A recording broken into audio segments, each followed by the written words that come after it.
Hey there, gang. So this is pretty wild. Check this out. So somebody had commented on the first Quad Cortex video I made when I first got it, like about a week or so ago. I put up a video because I'm so in love with the Quad Cortex, and he was like, hey man, that sounds like crap.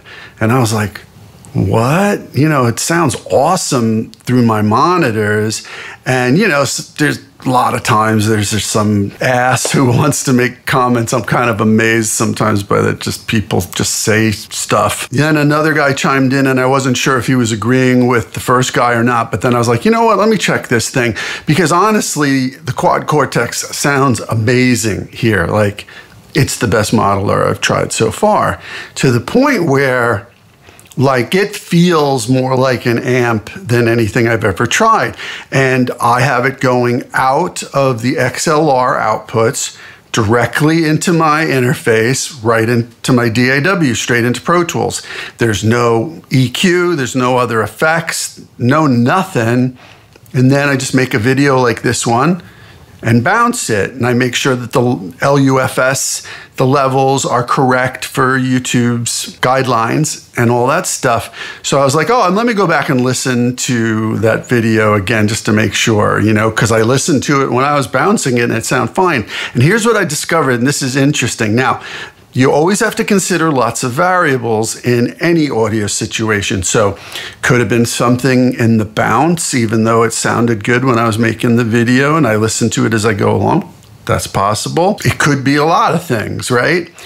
But it sounds amazing in Pro Tools through my monitors here in the studio, the same monitors I do everything with, including mastering. It's very consistent from day to day. There's no real variation there. So I'm like, this is curious. So I listened to the video again, and sure enough, there's like, it's cloudy, right? Like the sound is there. Like you can kind of pick up like what I did, because I did it. So I know.